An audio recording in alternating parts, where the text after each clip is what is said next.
Welcome to My Bloody Website, the show where we talk all things online for small and medium business owners or executives who still refer to their bloody website. You can find all our previous episodes, show notes, and links to all the resources we mentioned on bloodywebsite.com. That's a little bit smaller than our main domain. Anyway, I'm Daryl King, one of the co-hosts. And I'm Edmund Pelgan. Welcome, Edmund. Hey, Daryl, how are you? Very good, mate. We're well into February. I'm going to have a little intro here to talk about this. This is an interesting little adjustment to our episodes this week. And for everyone's benefit, what we're going to do over the coming weeks is do a bit of a series around some topics. So we've done some broad areas. We've talked about some technical stuff. We've had some guests on talking about some specifics. But over the journey of this podcast, we want to get into lots of things that you can do and implement to make improvements to your website and to get better results, whatever those results you might want to be. And today's episode is going to be kind of like an umbrella for some more detailed stuff in the weeks to come. And the intro piece that I'll talk about now, and I'm going to ask Ed a specific question around it as we talk about the topic is, what is our website all about? We have a website for our business or organization, and it's not necessarily all for-profit businesses. Sometimes these are charities or whatever. They're running websites trying to get results. And fundamentally, no one has a website for shits and giggles, as the expression goes, right? You have it for a reason. People put a website up because they want to make sales, they want to support their customers, they want to sell more books or promote a podcast, whatever it is they do, you have a reason for it. So first of all, we start with a reason, we put it together, and that's, everyone kind of sticks with those two things and builds it. But the website itself is a vehicle or a channel to get something done. And the way that you help get that done is with what we call content. And every web app, website, and in fact, everything offline that you do that's in any form of marketing or promotion and we will talk content today and in coming weeks about how you understand and work with content, what sort of content you need and work with. But first off on that, Ed, before I talk everyone's ears off, what the bloody hell am I talking about when I talk about content? Why don't we go back and forth a bit here? What's your take on content? What is content? What am I talking about? Tell people. That's an amazingly detailed and awesome introduction. But look, when we come to talk about content, right? I mean, everyone thinks that this content marketing or this idea of content is something that's new, but content has been around for ages, right? In any marketing channel that people have used in the past, pre-digital, content is what allowed people to engage with it, right? So from my perspective, at a very simple level, it's anything that you've got on your website or on your marketing channels that helps attract, educate, build trust, and convince a specific person, a specific prospect, or whoever you want to do business with, to do business with you, right? So it's anything. And people get caught up with thinking, oh, content is just a blog or anything like that. But the reality is, as you and I talk about all the time, content is everything. It's what you share on your social media channels, right? And more. Yeah, and I think, that's really good, Ed. I mean, oh my Lord. What was that? The machinery's taken over. The bots are coming. I don't know if anyone can hear that noise, but it's like a screen. That idea of like you're trying to help attract, educate, and convince, and I think that's why this is super important, because the reality of why we have that website is if no one goes there, if no one does anything with it, if they're not convinced, if they don't interact, if they don't get the answers they need. I mean, in a lot of cases, it's not about selling anything, but it comes back to it's helping. So you said help attract, educate, and convince. But I think even to pull them apart, sometimes it's just to help people, because Absolutely. If I'm a manufacturer of a particular product, I might have a sales website. Let's talk large scale. Yeah. But I have service and maintenance things need to do, or maybe it's printer drivers like for Epson or something like that have them. They could just have a site over here that all it does is answer questions and download drivers or manuals. Yeah. Now you're not buying from that. What their job is, and it's part of the bigger circle of why you buy that printer versus this one because their support's better and whatever. But the primary purpose is it makes really good sense to have a really good, helpful vehicle. But there might be no sales on it. And other times it's education because, there might be pre-sales, and we'll talk about those strategies maybe. And then, of course, there is the doing business. But it comes back to, it's not, people might interpret that, say, oh, it's a blog post or it's a brochure, but it's not, is it? It can be a button, it can be the heading or the tagline, it could be an audio clip, an image. It's not just long form copy. No, it's anything on the website. And that's a great example you pulled out earlier on. I had an issue with my pool filter the other day, and I went down to the pool filter unit, looked at the brand, and then did a Google search, ended up on the manufacturer's website, and they had a video that explained how to fix the problem that I was trying to solve. And it was great. It gave me a lot of trust that they were interested in me as a customer and they didn't want to just sell me the pool filter. But I watched the video, I went and made a fix. And so if anyone ever asks me about, hey, what pool filter should I buy? I'm going to recommend them. So it's an issue of timescale, right? So by doing that little piece of content, they're building a lot of value, right? A good relationship value with a customer like me, who's going to refer them business down the track. And I find some people get so short-term about this. They say, why should I do this video or this blog post or update this page? Where's the payback? Right? They expect it to directly translate to a sale. And it's important to realize that it's more than just that immediate payoff, right? It comes back in the long term. Well, and I'm going to bear with me. This book here, I mentioned it before, right? This guy, BJ Fogg. BJ Fogg has been around a long time, and his main focus now, he talks about, he has this thing called 3 Tiny Habits, and he does a lot of stuff about changing people using technology. But this book, Persuasive Technology, it's old. Using computers to change what we think and do. And he raises some really interesting points in it. I like going to my book library. But one of the things that was really interesting, when you interact face-to-face, so when you sell to someone or when you're servicing someone across a counter, you're sitting across a desk, you're doing a pitch, doing a pitch deck and there's people in the room. If you're good at your craft and you care about what you do and you understand your audience and all of those things, you pick up signals, you engage with people, and your presentation and your operation changes and moves around. You get an objection, you handle it, you provide more information, which leads to some positive signals. Then you get another objection, everyone's mood changes. Now, that's really difficult on a LCD screen, right? On a flat web page, on a video. It's really hard to do that. Now, what is it that you get in the real life environment? Well, you're getting trust. You're building up empathy and understanding, likability. All of these factors come in. So someone that is engaging with you in sales, and look, just because you don't make a sale doesn't mean you're not a good person. You didn't connect with them. They didn't believe you. But that's the same thing when we get down to talking about content. So what BJ Fogg talks about a lot is that, his thing is there's no set formula. There's like a scale. And what you're trying to do is all of the things that you're trying to do with your digital stuff should be to raise the bar that I'm increasing more trust. Yeah. And then there's some things which remove trust. So if I have an ad on my site, that's a negative signal. But I need ads on my site. So I might be a newspaper. I need some to commercialize it. But if I do more things that add trust than remove trust, I'm building up, a trust bank that helps me lead you to an end goal that you might want.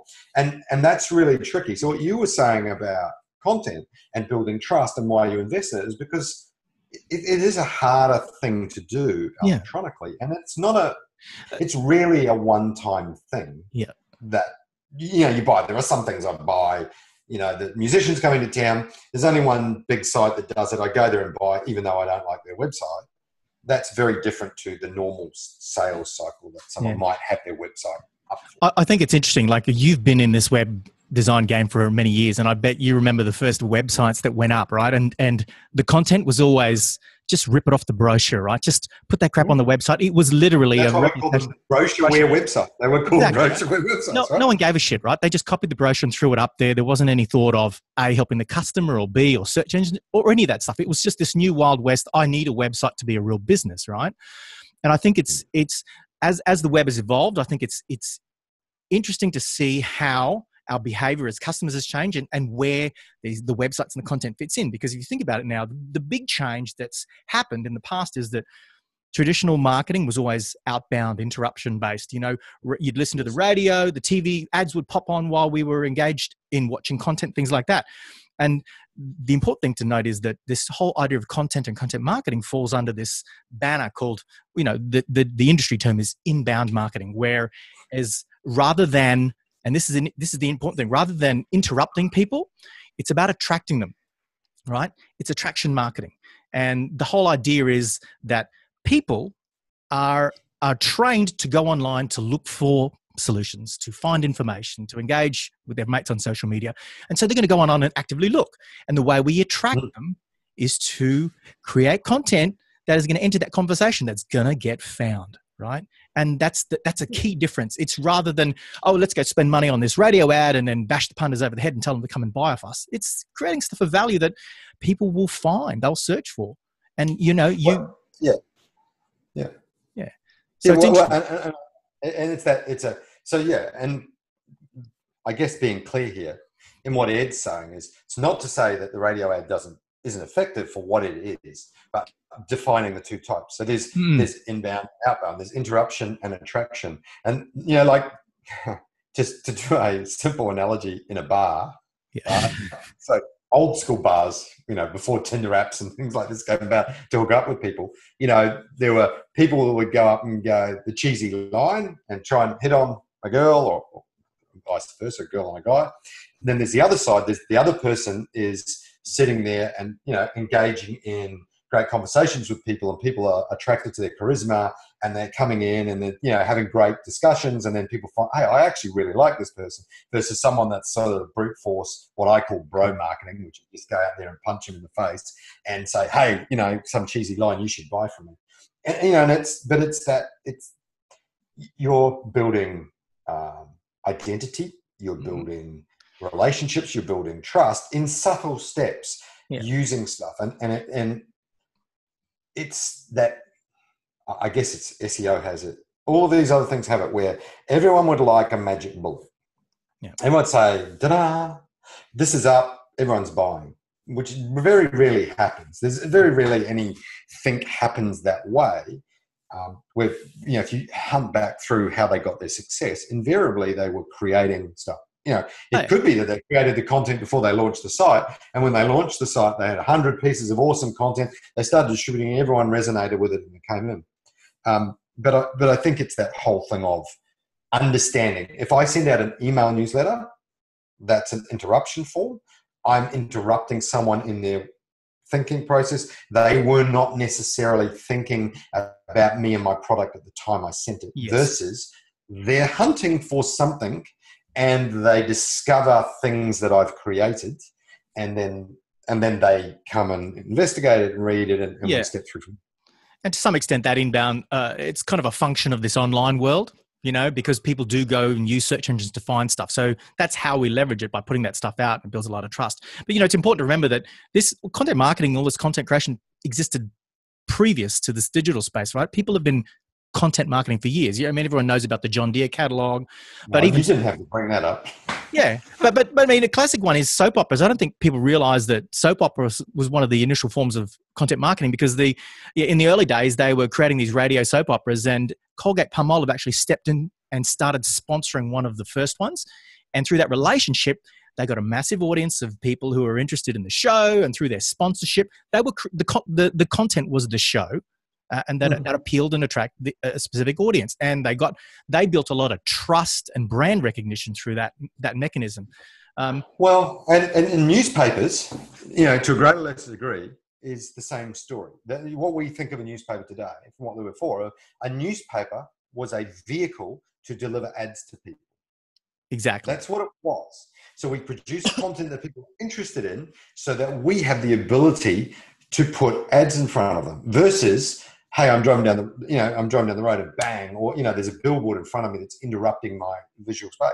So a newspaper was being used to say, well, how could I get lots of ads in front of people on a regular daily basis? Well, if we report on this and we do that now, you know, it's a bit of a chicken and egg thing, but again, it's examples of, you know, great or interesting, valuable content that people get. And nowadays you would say, well, nowadays it's a different mindset altogether, like the way that it's been going. So, all right, so let's go back. We touched on it, and it's not just about creating lots of content for attraction. That's just one part to it. So content online for the people listening to the show who are potentially looking at a website that might be their first, their third, their fifth. Why does everyone go? They make millions off their websites. They're still looking at, how do we make this thing work for me? Is to understand that on that website, the carousel image your web developer told you you've got to have 3 of on the homepage. That is content.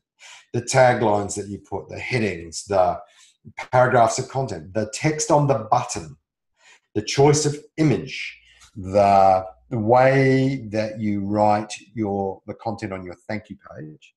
Oh yeah, all your landing pages, it's all content. Some people write and they just go to default. Anything there is a form of content. Yeah. And am I interrupting? So, no, not really. My brain was spinning. So one of the dangers, I think, Ed, is that people come along and go, I got a website. We think our copy's great because we wrote it. Or they've engaged a copywriter to do it. And the copywriter wrote it to the brief that they were given, and they wrote some copy which is fundamentally correct to the page. And, a copywriter that knows their online stuff will have written some calls to actions and all the rest of it. But they invariably go, right, this whole attraction thing, I've got to get traffic, I've got to do it. And I had a conversation just yesterday with someone who says, yeah, we've got this website. And my question is, okay, so that's great. How are you going to get people to it? How are you going to get an audience? Are you buying the audience, or are you attracting them? And go, well, we put it up, people will find it. And we know that's not quite the case. So then they pick up on whatever the latest tactic they hear about is, isn't that why we blog? Everyone blogs, and then we get found. Or I'm going to post on social media. And maybe we'll play with those two there, because it's not really just about putting out a blog every day or week. It's not that at all. No. I mean, that's just the mechanism, right? I mean, I blame SEOs a lot here. I mean, back around 2012, Google came down and smashed a lot of SEOs link building strategies, and they immediately jumped onto this. Google made some comment about creating good quality content and you'll get found in search engines, right? So every SEO jumped on that bandwagon as a mechanism for selling more SEO services by just rebranding them as content marketing. Hey, let's just publish a lot of content. Google will find you and bring you a lot of traffic and you'll make millions. But that was just a load of crap, right? It ended up with a lot of big agencies selling really generic, crappy content. And I think there's no excuse, just because we know search engines work and writing targeted content attracts people, it's still no excuse for publishing crap for crap's sake, right? At the end of the day. And let's be honest, we've all, in helping ourselves and people, put out content that you look back later and go, I'm not sure that serves the purpose we're trying to get to. And just to give people a little bit of insight into where this is going to go over the coming weeks, is that the important parts of understanding and making good content come down to some really key things. And some of the topics we're going to talk about coming up is what I just said there, which is, who are you actually targeting and what is it you're expecting to get out of it? Because I think if you look at that first, yes, and then ideate on how you're going to create content, you have much better success. So the danger here is content in itself doesn't help anyone. The web world online, the internet, is filled with content. In theory, you could say we don't need any more content. It's all been written. Yeah. The reality is a lot of it is junk, and a lot of it is rubbish, and a lot of it is filler, and none of it is specific necessarily to your business. Yes. So, I think that's probably one of the critical point here, is that you need to be creating a piece of content for a very specific customer or your Jenny, as you call it. Your Jenny, who's my Jenny, right? Because at the end of the day, like you said, there are billions of blog posts out there. There's so much generic stuff there. And in the same ways, if I had a brain tumor, I would look for a brain surgeon. I wouldn't go to a GP, right? So if I'm a very specific business and I consider myself different from everyone else, I'm going to look for the person who knows my business best. And how do I know that? Well, they write about my issues. They write about my problems very specifically. They show me examples, case studies of how they've solved my problems before. But that's from knowledge, right? When you go to knowledge experts around a topic, it's easy to create good content around what they know, and that attracts you. Yeah. So I think it's important that it starts with an understanding of who your target customer is and how you can help them. And then that will feed into all the types of content that you can create that will help that customer. Yeah. Well, okay. So the message there is, you really have to understand. And the next episode, next week, we are going to do a session. And the phrase "Who's your Jenny" is something that I use a lot in my consulting gigs.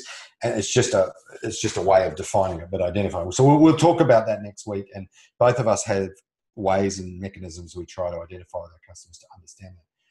So one of the key takeaways, though, is that content and all forms of content matter. That's right. So they matter a lot. And the way to make your digital marketing work better, and I'm talking about what you post on social media, what you put in your email newsletter, what you do. Just doing it because you should, my view, you're going to be wrong, my view is just wrong. In fact, part of me would say, don't do it if you're not prepared to do it right. Yeah. And right doesn't mean perfect. Right doesn't mean 100%. Right means with the right intent, with the right basic strategy. Yeah. That's how I think. So if you aren't going to commit to doing Facebook posts well, don't do them. And by well means, when you start with something you learn from, you get better, rather than just, I'm going to copy Billy Ray's way of doing it. Don't do that. And, I'm going to get on and post the same thing on 3 different channels because that's what I heard at some basic Chamber of Commerce meeting. Just post everything. There's a tool you can post on Instagram, Facebook, Twitter, whatever, all at the same time. But it's missing the whole point of why we create content in the first place, which is we have something we want to share with the world, right? That's the first part. We didn't just wake up one day and go, I want to write about, fishing lures. It's like, I'm into fishing lures, or I sell fishing lures, whatever it might be. You might just be into fishing and you want to write about fishing lures as part of that. But you have a reason why you want to share something. You have something you want to share, and who you're going to share it with, and then why. What's the end result here? I just want people to learn more about great fishing lures. That's a great result. And if 100 people tell you, you know what, I didn't know that about fishing lures, you really helped my fishing improve, that's an ROI. It's not all about making money. Or it got shared 75 times, or it got shared 3 million times, or whatever the goal is. But that's what I mean about effort into creating. I think the actual point you talked about there about how people can go and create this stuff is a really critical one to know too, because for the first time in many years, the power actually rests with the business owner, right? We have the ability to create this content, and we've got the mechanisms to distribute it to an audience, right? 50 years ago, the only people who were creating content was people with big budgets, TV stations, all that sort of stuff. Now you've got the ability as a business owner to create high quality, low cost content and push it out to places where your customers are, whether that's in Google search via blog posts, whether that's on YouTube. It's a really fantastic time for people who are committed to doing what you just said, creating good quality content rather than just spamming it out there and then pushing it out, syndicating it properly and promoting it. It's a little bit similar to when Microsoft Publisher first came out. So prior to Microsoft Publisher coming out, most people that had to do a flyer or a poster got a graphic designer to do it, of some sort. I mean, some of them hacked them up in WordPerfect way back or whatever, or they hand drew. But generally, if you were a business, you did that.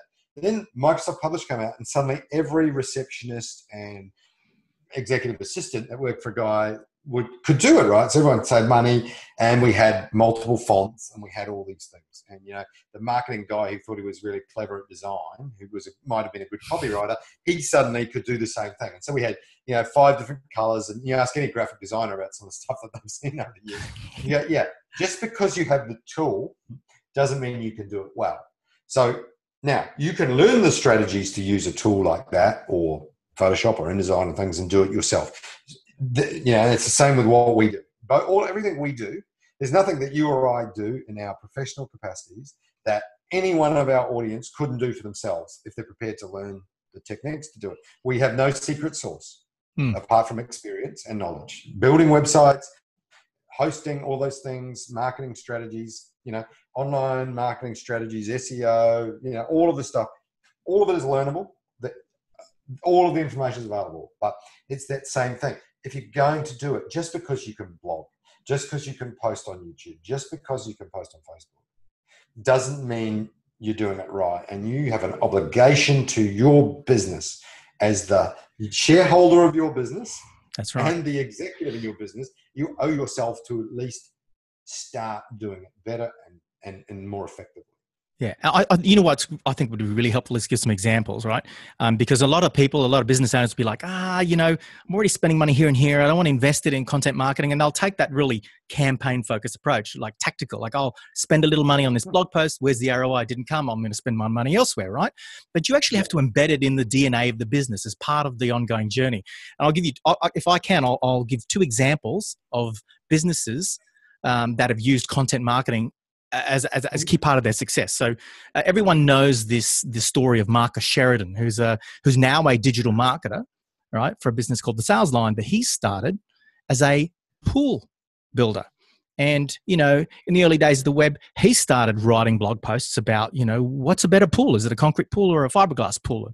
What do they cost? Yeah, exactly. He talked about stuff that other pool builders didn't want to talk about. Oh, come in, we'll talk about the price. He wrote about it, and he was straight up. He was honest. He shared all the information that he could, and which built him at that time a lot of trust because no one else was having these conversations. And so he ended up, the story, it's old now, but he ended up selling $4 or $5 million worth of pools just from people who found his content on the internet and then called him up. Now, so he's now, he started his business that way, and now he's teaching other people to do it. But another classic example is some clients of mine in the health and wellness space. And I'm talking about a business called 180 Nutrition, and they sell high quality protein products. But a core part of their strategy is this blog, this video podcast that they do, where they basically went out and interviewed every leading health and wellness expert out there. And I'm not talking about woo-woo people who don't really know, aren't science-based. They interviewed scientists, they interviewed doctors, people who are on the cutting edge of health and wellness research. And if you go and look at their back catalog, they've got hundreds of interviews with the leading experts. And it helps their customers, because their customers have an opportunity to have their questions, asked to the right people. Their content sits on their blog.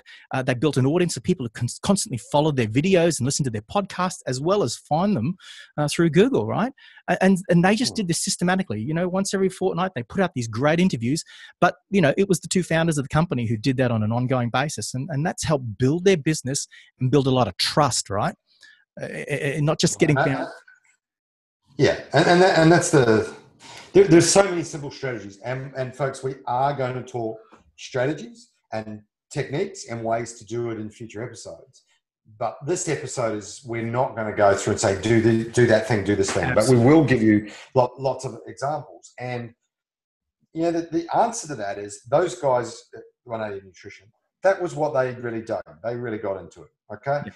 And other people will go, hey, I love chatting to people, so I'm going to do podcasts because I like it, or a video. Yeah. There's I know a real estate agent who has a lot of involvement with lots of small businesses and stuff, and she's trying to focus in on a locality and be local, right? Hyper local, wants to be the real estate. So she goes and does video interviews with businesses in her zone and posts them on her social media and all the rest of it. Now, she's not selling, she doesn't do commercial real estate, right? She does residential. But what she's trying to do is be helpful in the zone that she's involved in and show that she's connected, and she'll learn stuff every day. She's meeting people in that area. Now, does she write blog posts all the time? No. Does she do other things? No, because that's something she felt comfortable with, learned the techniques and worked on it, and then keeps going through. Other people find social media things that work really well for them. The important thing is you have to be doing something. We live in an information age. That's not new news. It's not new. I have been doing this for over 20 years. right? And I can tell you, I have 2 children that are 20 or over, and they are not new kids or new babies. They are young adults. Yep. So, this online space is not a baby. It's not an infant. It is a teenager or a young adolescent that is well and truly on its way to maturity. There's still a lot of stuff in it, but not doing this is just irresponsible, because 2018 internet figures just came out the other day about the worldwide usage of internet, how much of it is on mobile, how much of it is using social media and querying internet day in, day out. And we're over 50% worldwide of everyone. I think it was like 62% or 71% internationally with internet penetration. And it, there's that's where the audience gathers its research. And you talked about it at the beginning about how we're a little bit different as consumers. Way back when, in the early days before the internet, you only had limited choices to get your knowledge. So you go to libraries, you could go to experts, conferences, and that were much bigger for that very reason. You went and listened to experts. But if you're in a retail space, you were limited to the channels available to you. So people didn't necessarily gather the same info. They could fall for a sales technique or whatever it was, because their need had to be met, and they weren't able to visibly see the wider marketplace. But now, I can get answers to any question. I can determine if the rollers on my sliding windows are causing grief, not working. Mm-hmm. Is it something I can get replaced, or do I have to get a new window? And I can see that because I can watch a video on how you replace the rollers, and then the helpful hints and stuff will tell me, no, actually yours is now damaged and warped and buckled and but I can make that determination. So I don't even need a sales pitch. That's what right. I'm now looking for is a whole different thing. So you have to be playing in that marketplace, and you have to be understanding that and producing content that your audience is going to resonate with, not what you think is good content, but audience. And that you test it, right? That's the other thing that you can do now, isn't it? We know if the audience likes our content because they interact with it and respond. Yeah, I mean, and I think that the point you made there was the fact that you have to be doing something, you have to be creating something. My SEO mentor, Leslie Rodia, a guy I learned SEO from many years ago, one key point he always said was that, talking about search engines, he said, the key element of all of this is a piece of content that sits on a single page that can be discovered by a search engine. If you don't have that single piece of content on that single page, it will never get found, right? So produce something, put it out there, let the world find it. And just funny story on that, right? So years and years ago, I had a phone call at the agency, and this was back when we had SEOs and pay-per-click guys and everything in the agency. Don't trust those guys. 48 staff, a long time ago. And, my current guy is just doing a crap job. It used to be really good. Everything was going great. But, we've put up this new product and just can't find it anywhere, like nowhere. I think he's just not interested anymore. He's not doing anything, right? So they were a party supply company, renting stuff and all that. And the piece of stuff that they wanted found were sumo suits. So, the big suits. The bubble suits, right? So really distinctive, really clear niche. So this guy was right to say, hey, there's not that many people in town that do sumo suits. We should be getting found for this, right? So from that perspective, he was absolutely right. So I went, okay, what's your site? And this was just on a phone conversation. And so I had a look at the site, and sure enough, on the homepage, great big image, a couple of people in sumo suits, words, sumo suits, and then don't click anywhere. Okay, so I'm looking around, I'm going, so where's the page what do you mean? So across this whole site, there was not one page with the word sumo suits on. The search engine is not able to read the text in this image and identify it as a piece of text. This is your point, right? If there's no content. And so understanding the role of content and the content you have, that's like, and we've all done things like this, couldn't click to a page to see more about the sumo suits because there was no content about the sumo suits. One image with the word sumo suit embedded in the image was what they had. And I just politely said, dude, the problem here is you. What do you mean? And I said, go back to your guy and apologize to him and say, I actually spoke to someone else because I thought you were doing the wrong job. And he pointed out to me that I have no content that could be optimized and found and that we need to solve that. And he kind of laughed and went away. But, you know, like I think it was like but it was like, it was an obvious thing. What you just said, it's a page of content that a search engine can index, or it's a resource or a piece of content that you share, you know, because we're a bit broader. It's not just about search engines. So you might share an image that says, you know, the 40-plus-year-old guy's guide to not having sore knees, right? So you might be a physical treatment person that has this great process that 90% of the guys over 40 that you do this for, that all played sport and damaged their knees earlier, they do this and they do these exercises and they eat this one thing and whatever it might be, are pain-free. And so you have this guide and you produce the guide, put an ad up and a little teaser, and you draw people out on your website and they get this guide. You know, that isn't even a page on a website, but it's getting discovered. But you've got to have the piece of content first, right? Whereas a lot of people create an ad for something that they don't even have a piece of content at the destination for. So. Exactly. And it's not just for SEO, it's for paid ads, it's for all sorts of stuff. Content exists everywhere. Mate, I think that point you made then was that technical issue, right? So that's kind of some of the stuff we're going to be talking about down the track. Maybe I thought what would be cool is to talk about what other stuff is in our next episodes you reckon we should talk about for people around content and stuff. Yeah, all right. Well, so we are going to cover the What Jenny Wants concept, which is who are you serving, what do they need, and I have a term that is really, really interesting called not drinking your own bathwater, and we'll talk about that in the next episode. So if you want to know what that is, why I use that phrase in business, that'll be in the next episode. So that'll be we're going to do a lot of love. That's going to be our Valentine's Day episode. So we'll share a little love about who, you know, because attracting people and targeting people is all about relationships, right? And understanding who you like and what you like and all that stuff. And then we're going to talk about return on investment for content. And that's going to be the following episode, most likely. And then we're going to follow that up. We're going to step away from content directly, I think, after we've done a few of these.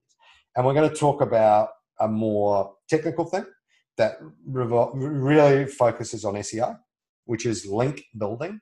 And I think we've prepped you. You're going to do a great session on practical link building strategies for small, medium business owners to make some change now.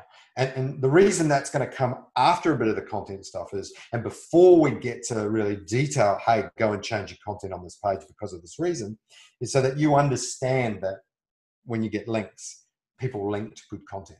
They don't, you know, like that's the best way to get a link, not just I get a link, you know. And so, and I think that'll do it. But we're kind of prepping, and I guess I'd like to say to the people listening, we would love you to tell us and ask us what content things you would like to hear about, because we have a whole raft of hands-on, practical, tactical stuff we're going to get into over the next coming months, where we're going to take one content idea and talk about how you could apply that in your business. We'll get some examples, but we'd happily do a review of your content for your problem, your question, and talk about ways you could solve it as well. So this will be a little bit more like a workshop-y thing. So we're open to helping you in the best ways possible. But that's what's coming up in the next few episodes that we think is cool. And I think we've probably almost hit the mark there, my friend. Yeah. So you reckon that's it for today? Well, I reckon. That's good. Well, thank you again for listening. We really appreciate you coming along for the ride. Let's try that again. No, look, if you want to see the show notes or get access to any of the resources that we've talked about in the episode today, just visit bloodywebsite.com or subscribe to us on iTunes. And if you enjoyed it, please leave a review. Yes, more reviews. More reviews, please. It really helps. Seriously, it does help people find it, and it makes us feel good too. And it'll make you... Can I interrupt you there, Ed? I want to interrupt you, please. So the reason we're doing this podcast is because we want to help people. We've been doing this job for 20 years each plus. So there's no sales thing at the end of these episodes. We're not selling you anything. There's nothing to buy here. You know, like we want you to get something from these podcasts. So if you like it, we want you to share it with other people so they can get some value and we can share what we know. Sorry, go. No, that's at the end of the day, that's it. That's perfect. I mean, we see so many issues through, you know, if someone can learn and save a bit of money and save a lot of pain and suffering through listening to podcasts, then great. So please feel free to share it. That's it, I reckon. So we'll hope to see you next week when we'll continue this discussion about My Bloody Website. It's goodbye from me. It's goodbye from him.